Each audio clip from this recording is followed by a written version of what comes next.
नमस्कार, मैं सलोनी शर्मा आपका हमारे YouTube चैनल में स्वागत करती हूँ। आज हमारे साथ नागौर जिला अध्यक्ष बीजेपी के गजेंद्र सिंह जी ओडीम उपस्थित है, तो आपका हमारे YouTube चैनल में बहुत बहुत स्वागत है। जैसा कि आजकल अभी चर्चा का विषय रहा है एक मुद्दा जो कि सुजानगढ़ मास्टर प्लान को लेकर, तो उसमें लाडनू तहसील के 4 गाँवों को सम्मिलित किया गया है, तो उसको आपने किस प्रकार समझा है? टोटल 12 गांवों को लिया गया है, उसमें से 4 अपने लाडनू विधानसभा के गांव हैं और उसमें 2 पंचायतें हैं, जसवंतगढ़ और आसोटा। उसके गांव इसमें शामिल करने का 2036 में प्रस्ताव इन्होंने लिया है। ये लाडनू की नगरपालिका है, उसने 2026 की जो पेराफेरी क्षेत्र बनाया है उसमें इन गांवों को लिया हुआ है, तो ये आपस में टकराव जैसी स्थिति हो रही है। तो मेरे को लगता नहीं है कि ये चारों वहाँ उस सुजानगढ़ के पेराफेरी क्षेत्र में चले जाएंगे। तो जैसा कि ये अपना जो क्षेत्रफल है, ये अगर मास्टर प्लान में अगर ये सम्मिलित किया जाए हमारे चारों गांव, तो ये किस प्रकार प्रभावित होंगे?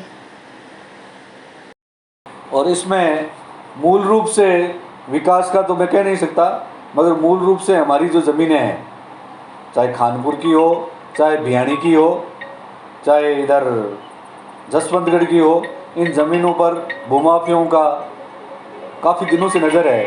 क्योंकि ये आ जाएगा तो उस स्थिति में ये भूमाफिया अभी जैसे इनको लाडनू थाने में आना पड़ता है, जसवंतगढ़ थाने में आना पड़ता है, यहाँ तहसील या एसडीएम ऑफिस, यहाँ इनको कुछ ना कुछ दावा करना पड़ता है। तो ये सब उन भूमाफियाओं का जाल फैलाने के लिए ये सब कर रहे हैं। ये इस प्रकार की इनकी जो मानसिकता है उसको कभी सफल नहीं होने देंगे। लाडनू के सभी निवासी और लाडनू के जननेता जितने भी हैं, चाहे कांग्रेस के हैं, बीजेपी के हैं या अन्य किसी पार्टी से बिलोंग करते हैं, वो पुरजोर से इस सब का विरोध करेंगे। और ये अगर मान्यता नहीं होगी तो इसके लिए आंदोलन भी किया जाएगा। जैसा कि हमने जसवंतगढ़ गांव में भ्रमण किया, हमने व्यापारियों से, आम जनता से पूछा इसके पक्ष और विपक्ष में, तो जनता ऑलमोस्ट जनता सारे विपक्ष में हो रही है। तो आपने इस प्रक्रिया में क्या किया और जैसे गवर्नमेंट से वापस इस प्रक्रिया में क्या रुकाया? हमने अभी ज्ञापन दिया है और आंदोलन की भी चेतावनी दी है। अगर उसका हमने जो ज्ञापन दिया है उसकी क्रियान्विति नहीं होती है, और सभी लोगों से हमने वहाँ ऑब्जेक्शन भी लगवाया है बीकानेर, तो अगर उसकी वो क्रियान्विति नहीं होती है तो फिर आंदोलन और धरना प्रदर्शन किया जाएगा। उसमें सभी पार्टियां साथ में हैं। मैं भारतीय जनता पार्टी की तरफ से कह सकता हूं कि भारतीय जनता पार्टी इसका आंदोलन करेगी और इसको रोकने का प्रयत्न करेगी। और जैसे जनता को इसमें क्या नुकसान है? जनता को, क्योंकि यहाँ की दोनों जगह की वो नाप वगैरह दोनों अलग है जी। वहाँ की ज़मीन का नाप अलग है और ये लाडनू विधानसभा के क्षेत्र के इनका नाप अलग है। यहाँ की संस्कृति अलग है, वो थली का क्षेत्र है तो ये मारवाड़ का क्षेत्र है।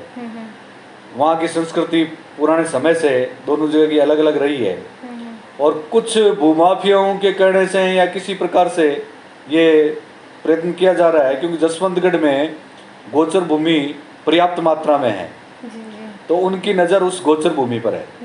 तो गोचर भूमि में कब्जा करने की और गोचर भूमि को दुरुपयोग करने का इनका जो मानस है भूमाफियाओं का, वो कभी सफल नहीं होगा। ये पूरी तरह से हम उसका विरोध करेंगे। जैसा कि वो सुजानगढ़ में बोलते हैं कि ये जो क्षेत्रफल बढ़ेगा तो विकास की राह आगे बढ़ेगी, तो उसमें आप क्या बोलना चाहते हैं? ये उधर शामिल होने से कई लोग भ्रांतियां पाल रहे हैं कि ये फ़ायदा हो जाएगा, ये फ़ायदा हो जाएगा।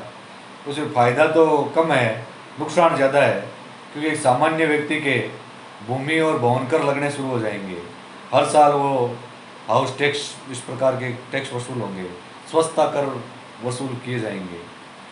और कई कह रहे हैं कि वो पानी की समस्याएं मिट जाएगी, तो सुजानगढ़ में तो पानी की समस्या अभी भी है, तो हमारे को कैसे पानी दे सकते हैं? तो इस प्रकार की ये भ्रांतियाँ फैलाने का कोई काम हो रहा है, तो लाभ मेरे को कुछ भी नहीं दिखा। वो तो लाडनू में आएगा तो भी होगी, और अगर इनको महानगर वगैरह कुछ बनाना है तो फिर लाडनू को भी तो शामिल करें उसमें से। जी भाई लाडनू शहर सहित शामिल करो। भाई इनको कोई महानगर या नगर निगम इस प्रकार की स्थिति होगी, अभी नगर परिषद है या नगर पालिका है, तो दोनों में विकास सेम स्थिति में रहता है, कोई अलग से विशेष प्रकार का कुछ रहता नहीं।